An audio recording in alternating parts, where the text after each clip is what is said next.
الحمد لله وحده والصلاة والسلام على من لا نبي بعده إنما المؤمنون الذين آمنوا بالله ورسوله ثم لم يرتابوا۔ مومن تو وہ ہیں کہ جو اللہ اور اس کے رسول پر ایمان لائے اور انہوں نے شک نہ کیا، یعنی ایمان لانے میں دل میں کچھ تردد پیدا نہ کیا، منعن، جس طرح اللہ اور اس کے رسول نے ایمان لانے کا حکم دیا تھا اس طرح ایمان لائے، اور شک کی کوئی گنجائش اپنے دلوں میں نہ رکھی، تو فرمایا یہ مومن ہے، حقیقت میں یہ مومن ہے۔ یعنی ایمان کا تعلق انسان کے دل کے ساتھ بھی ہے۔ تو جیسا کہ سلف کے ہاں ایمان کے 3 باتیں مشہور ہیں کہ ایمان اقرار باللسان ہے، یعنی اللہ اور اس کے رسول صلی اللہ علیہ وآلہ وسلم یعنی شہادتین کا اقرار کرنا،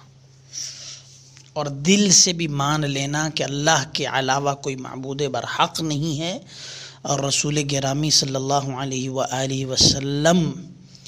اللہ کے بندے اور اس کے رسول ہیں، یہ دل سے تسلیم کر لینا۔ اور پھر عمل بالجوارح، انسان کے اعضاء عمل کر کے بتائیں، رسول کی پیروی پر چل کر اور اللہ کے احکامات پر چل کر دکھائیں کہ یہ واقعتاً یہ شخص مومن ہے اور اللہ اور اس کے رسول پر ایمان رکھتا ہے۔ اس لیے اللہ تعالیٰ نے یہاں فرمایا انما المؤمنون الذین آمنوا باللہ ورسولہ، کہ ایمان والے تو وہ ہیں جو اللہ اور اس کے رسول پر ایمان لائے، یہ تو زبانی اقرار ہو گیا۔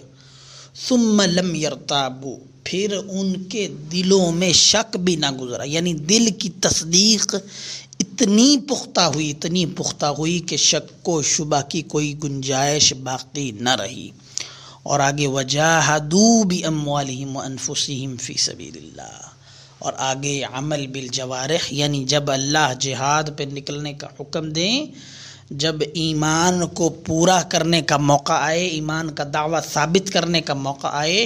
وجاہدوا باموالہم، تو اپنی مال و جان کے ساتھ سب کچھ تن من دھن کو اللہ کی راہ میں قربان کر ڈالے، وہ جہاد کے لیے نکل پڑے۔ رسول گرامی صلی اللہ علیہ وآلہ وسلم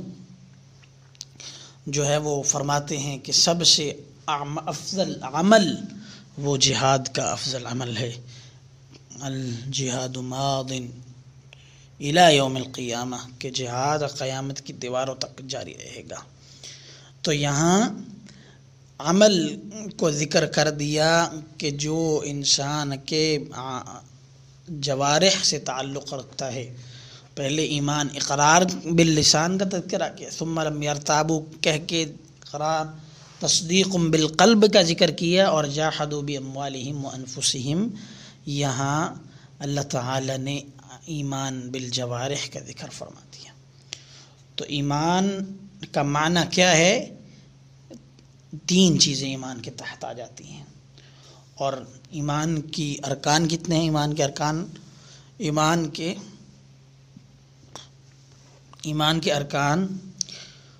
6 ارکان ہیں، یعنی اللہ پر ایمان لانا، رسولوں پر ایمان لانا، فرشتوں پر ایمان لانا، کتابوں پر ایمان لانا، یوم آخرت پر ایمان لانا، اور اچھی اور بری تقدیر پر ایمان لانا۔ یہ رسول گرامی صلی اللہ علیہ وآلہ وسلم اور اللہ کے احکام کے مطابق ایمان لانا ہے۔ اور پھر اللہ پر ایمان لانا کیا ہے؟ اللہ پر ایمان لانا یہ ہے کہ انسان اللہ رب العزت کو ہی معبود جانے، یعنی عبادت کے لائق الہ تصور اگر کرے تو وہ صرف اور صرف اللہ ہی کی ذات کو تصور کرے۔ تو یہاں توحید کی قسمیں ہمارے سامنے آ جاتی ہیں۔ توحید کی 3 قسمیں ہیں، یعنی اللہ پر ایمان لانے کی 3 قسمیں ہیں: توحید ربوبیت،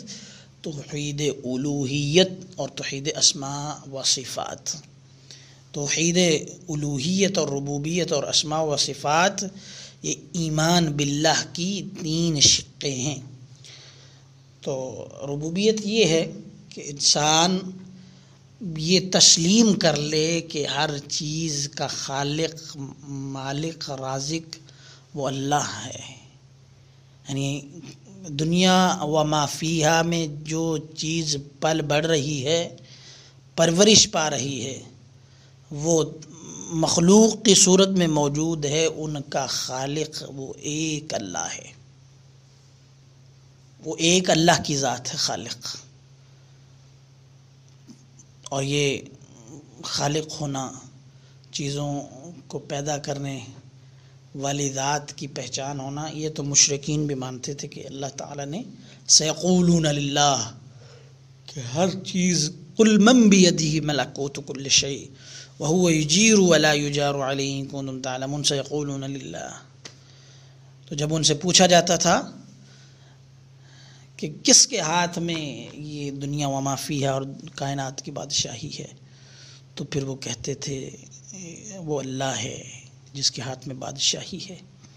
کون پناہ دیتا ہے؟ فرمایا وہ اللہ ہے جو پناہ دیتا ہے،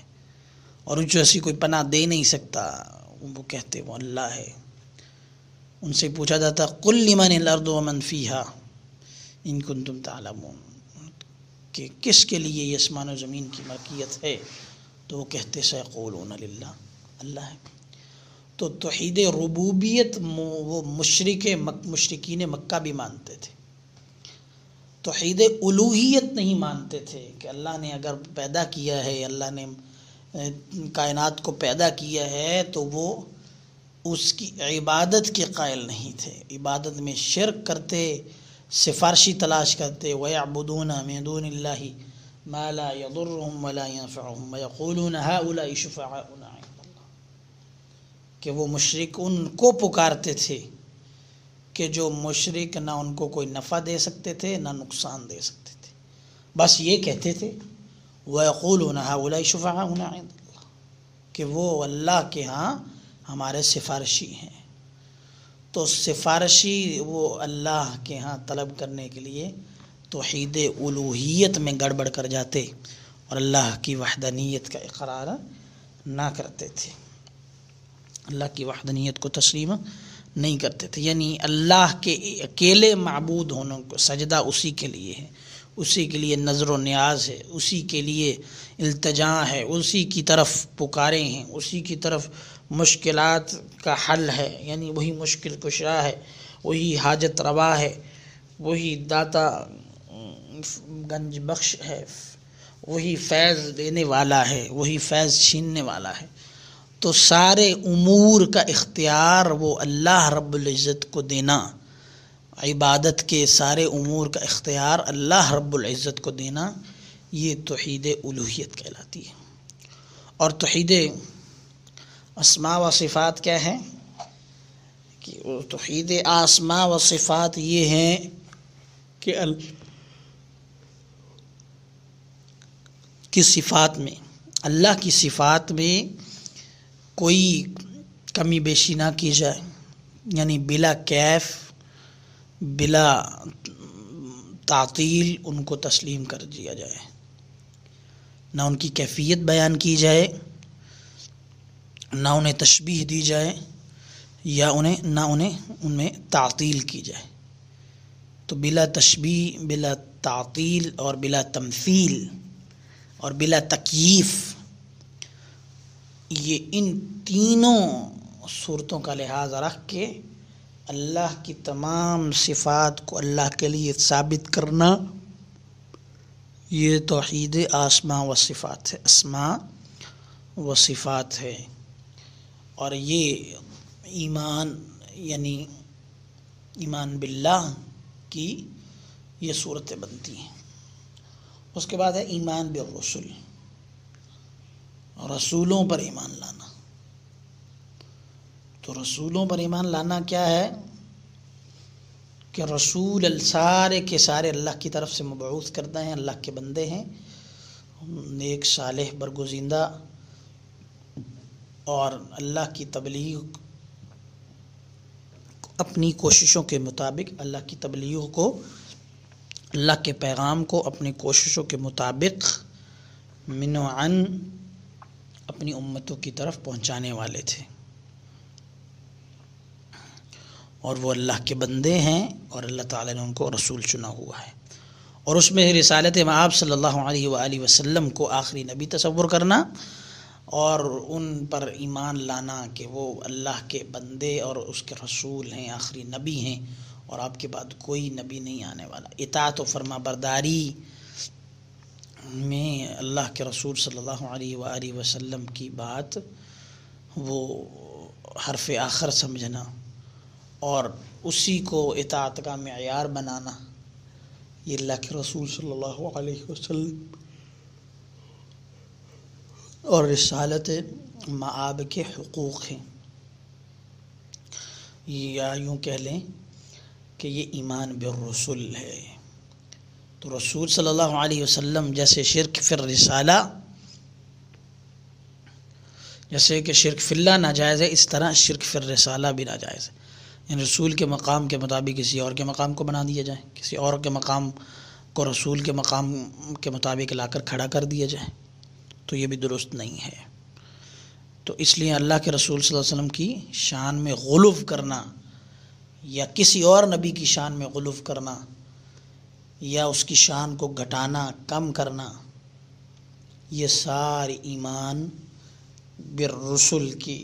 حالتیں ہیں۔ اللہ تعالیٰ ہمیں سمجھنے کی توفیق دے اور ایمان کے احکامات کو جاننے کی ہمیں توفیق دے۔ وما علیہ الا البلاغ المبین۔